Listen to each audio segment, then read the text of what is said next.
All right, so any of you that have seen my channel or listened to my podcast know that I focus a lot on relationships. And the reason I do that is because it is the core foundation for everything else in humanity. You know, it doesn't matter how good technology gets and all this stuff.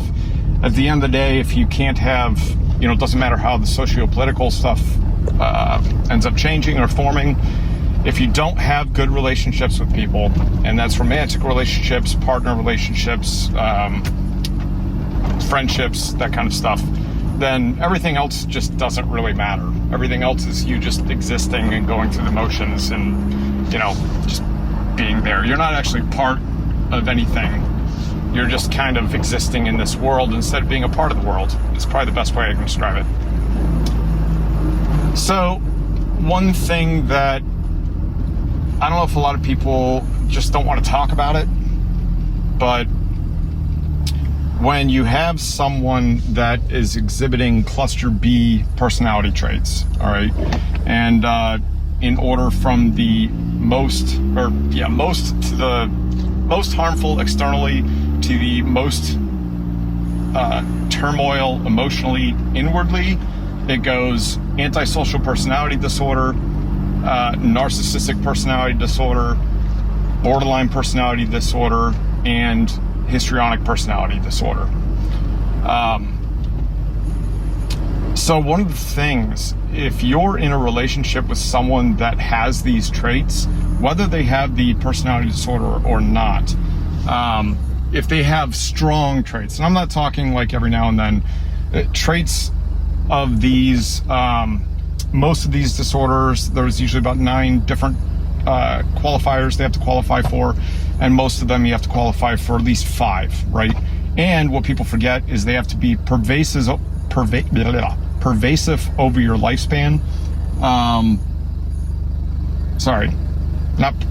They have to be pervasive over time. In other words, this has to have been going on. Usually these are diagnosed in as young adulthood.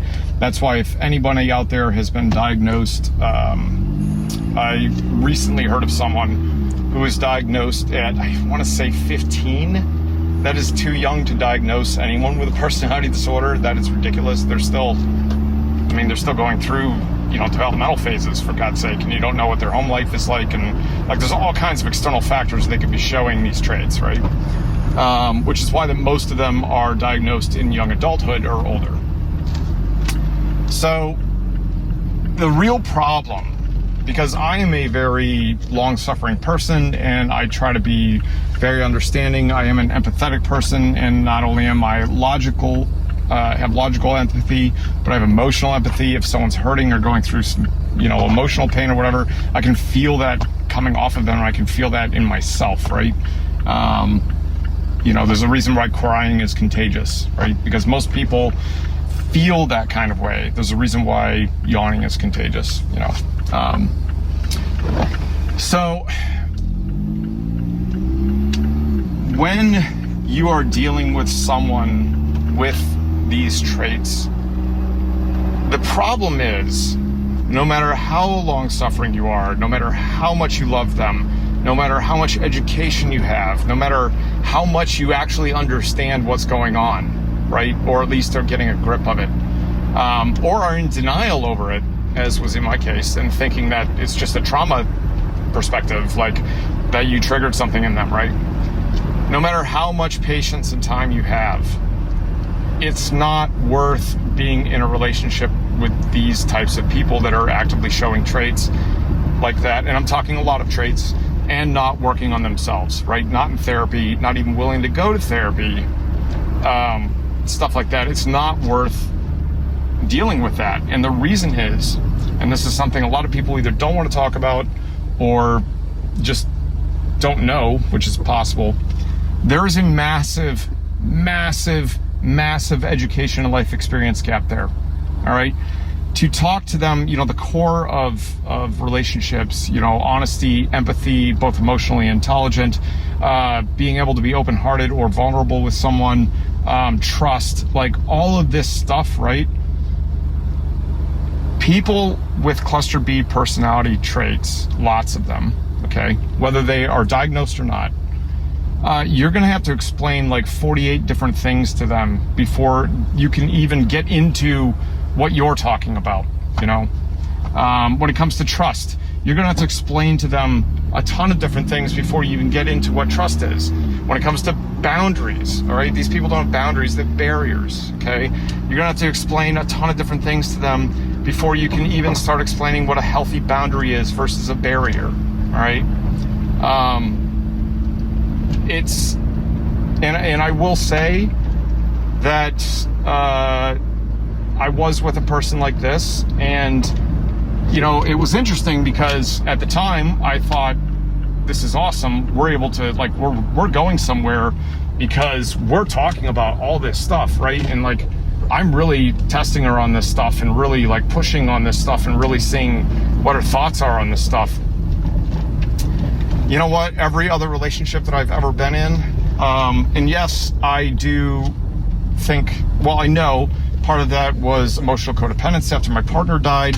I did have temporary emotional codependence, which is something I'd never dealt with before. I'd never been emotionally codependent in my life. So that was, I was blind to it. You know, I knew I was feeling all these things, but I couldn't figure out why. I was like, why am I feeling like this, right? Well, emotional codependence will do that to you. It'll throw you for a loop. That's why if anyone is emotionally codependent, I highly recommend you go to therapy and get that crap dealt with, because trust me, it will, you won't even know what you're thinking or what you, like, it's weird. Anyways, and then, you know, if you get with a manipulative person, oh, you're screwed. You are totally screwed. You are not going to see it. You're not going to see it because you're going to care about them, right? And only them, and you're going to let yourself go by the wayside because you're emotionally codependent, and that's what people do. You're going to be the sacrificial lamb for their problems, and it's going to be a problem. So anyways, yeah, so being with someone like that, you just have too much to deal with. You have too much to teach them before you can even teach them the basics of a healthy relationship. There's too much to teach them, right? So my air conditioning's not working. I gotta repair it. That's why I'm so shy. I just refuse to pay $700 for an AC repair. I will do it myself in my own garage. Thank you very much. I just need to get a bunch of stuff out of the garage that's not mine. Oh well, anyways, no, she's working on it. She's getting there. She's awesome. So it's come a long way. We're learning a lot about each other. So no, there's a reason I give any potential partner at least three assessments right now, is because with Rachel and I, you know, she deals with a little bit more of an anxious attachment style. That's getting better. But there were 4 different occasions now that I almost broke up with her. And the reason I didn't is because I know what's going on, because I've given her these assessments, right? But I also have training and experience in this. I did work as a therapist and a counselor for 6 years at a master's level. And I also have my own therapist. Every therapist should have their own therapist. It's kind of how it goes. But yeah, and the same, vice versa. Like, she knows when I'm saying certain thing or I'm venting or something like that, she knows where that's coming from, right? Because she's seen my assessment results, because I share those with her. And then I would say it's good to take the same assessment no earlier than once every year, because you don't want priming effects or anything like that. So if you're taking them more than a year or less than a year apart, don't do that, and be very suspicious of that, because that's someone manipulating a test or priming effects or just sheer ignorance. But yeah, it's beautiful. Once you the reason I love assessments is because if you're both non-manipulative people, right? Actually, it doesn't matter. This is the even better thing about assessments. If one person's manipulative or both are, guess what? They're both going to use, or one's going to use the information against you. And if you're the one that they're trying to use the information that they got from your assessments against you, you're going to be able to pick that immediately. You're going to be able to pick that up immediately and know exactly what's going on. So either way, it's not a bad way to go. But yeah, that's why you can't be with these people. I know I'm rambling here. That's why you can't be with these people. This is why I write out my podcast episodes. This is why you can't be with these people, because you would have to start from the ground up. It would be like trying to marry someone age aside. It'd be like trying to start with someone who's in, let's say, 4th grade, right? Maybe 5th, 6th grade. And you're at a master's level and you're trying to train them up to your, well, let's not even say that. Let's say you're at high school level, right? And they're in 5th grade. You're trying to train them up to high school level so that you can connect with them, right? It's not going to happen. It's not going to happen, because while you're training them up, you're growing. Okay, that's one factor, although that's not really the biggest factor. In my case, that wouldn't be a huge factor. The biggest factor is that it's going to be so many years of you even being able to get to them where they can even understand you. And by that time, they'll probably have already left, or you'll have left, or, it's not worth it. It's not worth it. So it's better to identify, give them 3 or 4 assessments up front, identify the areas of concern, because there's always going to be at least one, right? With mine, it's, so for example, with my maladaptive schemas, my top maladaptive schema is social isolation. Well, I grew up in the country on a farm. I know where that comes from, okay? But it's not something that's a deal breaker for a relationship. And so I'll give you a good example. When I don't want to go anywhere, I have a day that I want to stay inside, right? Rachel understands this is where this is coming from. And there's some other things and all that stuff too, but that's where it's coming from. It has nothing to do with her and everything else like that. And with an anxious attachment style, she needs to know that, because otherwise she'll start thinking about it, maybe it's me, right? If someone has a fearful avoidant attachment style, just don't even bother. They can change that attachment style, but they are not ready for anything real. They're not ready for a real relationship. They're not ready for anything authentic. They just, like I said, the default setting when you start having issues in relationships, the default setting on a human is try to work through it, right? And go there, okay? A manipulative person will just break up with you. A really manipulative person will make you think they're trying to work through it, right? But then they'll just give up. They'll give up. It'll be, a day, maybe a week, and they just stop, okay? Real, true, authentic, us normal humans, we don't do that, unless it's like life-threatening or something like that, which is ridiculous. Yeah, it's crazy. But anyways, I'm glad my relationships are good. I feel so bad for people that relationships are terrible. The default setting of my relationships are good. That's the best part, because I don't get with these people usually. And I really beat myself up. I was like, how the f did I not see this? Yeah, emotional codependence will do that to you, because you're justifying their actions and behaviors. You're like, they're mirroring you, right? Because they recognize that what they need desperately is you. And it's such a joke, because it's, my phone overheated. It's hot in my car. So I paid $65 for the parts from Mazda. I'm not paying $700 in labor. Get that shit done myself. I got a buddy of mine that has all of the tools to do pretty much everything with AC, so that's good. Rachel wanted me to grow everything out, so I'm just letting it grow. I told her, I was like, it's going to be white, trashy, and patchy, but I'll do it for you. It's weird. But anyways, so again, if you're going to be with someone like that, it's going to be exhausting. It's going to be mentally, emotionally exhausting. There's so many healthy people out there, healthy, normal, emotionally intelligent people out there. You don't need to be with someone like that. I don't care if you think they're your soulmate. They're not, all right? The reason why you think that is because, I'll tell you from personal experience, the reason why you think that is because they're mirroring you, okay? They're lying to you. They're lying to themselves. And it's not like they're doing this maliciously. They simply don't even know, right? It's like, you can't, it's hard to imagine someone like that unless you've been with someone like that, but you can't do anything about it. Like, you can't help them. All you can do is give them the tools, right, to help themselves. But I was a therapist and a counselor for 6 years, right? All I can do is give someone the tools. If they don't help themselves, all I can do is suggest that someone go to therapy with me. If they won't, or if they go to just clear the air, right? You just want to reset shit. You don't want to work on yourself. You don't want to work through this. All right, I'm going there to work on myself. It's an investment for me because I'm paying cash out of my pocket. All right, this isn't covered by insurance, but whatever.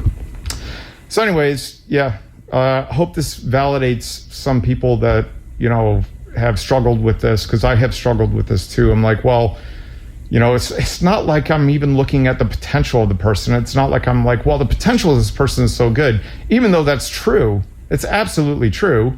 Like the person I was with, her potential is massive, right? Massive. But she'll never realize it. She just won't because of who she is. And tried to get her to see the light and try to prove she wasn't who she was first. I'm glad I went through that. It was a good learning experience. Like I said, now I use three or four assessments with any potential partner, and obviously I show them my results. Yeah, it's the best way to do it personally, because you want to understand each other, right? If you're going to have a good relationship, you need to understand each other. What better way to do that is through psychological assessments, okay? Hello? Do you want to understand each other or not, right? Like my dream would be to be able to connect both our brains. Let's say I run into a partner that I'm very sexually compatible with, like everything's good, right? Can you imagine if you could link your brains together while you're having sex?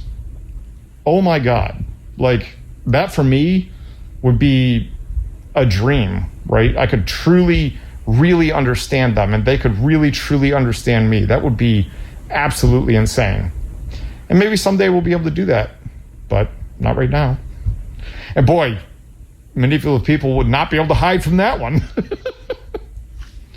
Be like, oh, I know who you are. You're just a scared little girl on the inside who has learned how to survive in the most unhealthy way possible. Okay, got it.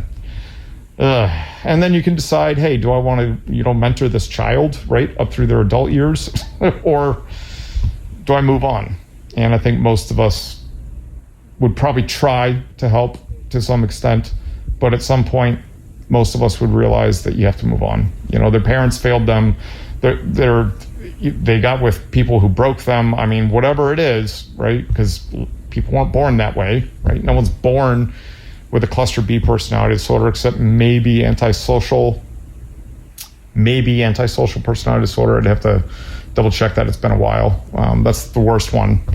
But anyways, no, that's true. They aren't born that way. Even antisocial personality disorder isn't born that way, because that is not a psychopath. A lot of people confuse. They're like, well, antisocial personality disorder is what we now call psychopaths. It's not true. Psychopathy is a totally different thing in the DSM-5. So, oh well. Anyways, going off on a tangent. I hope everyone has a great day. My partner's up in Michigan for a while. She was working the one of the festivals up there. So I'll be flying up there on the 13th and helping her drive back. So I can't wait to see her again. I miss her. Don't get me wrong. I love having my own house to my own self. I love having my quiet and peace and quiet. But, like I told her, it's very hard for me to be in a relationship. It takes work because being on my own is so much easier. I don't have to answer to anyone. I can do whatever the hell I want when I want to do it. I tend to still try to do that in a relationship as well, because at the end of the day, you got to have healthy boundaries. Healthy boundaries keep people in, barriers keep people out. Real simple. I have a healthy financial boundary with my partners, because if I was spending everything on them and I was, they were costing me money, I would break up with them, right? I know myself. So, and it's not fixable. So, I have a healthy boundary with that. So that keeps them in, right? Now, some partners totally get it. Some partners take a while to understand that, and I get that. But they do understand it. So, and if they don't, then the door's over there. If you're not happy, the door's there. So, anyways, hope everyone's doing well. I'll talk to you all later. Bye.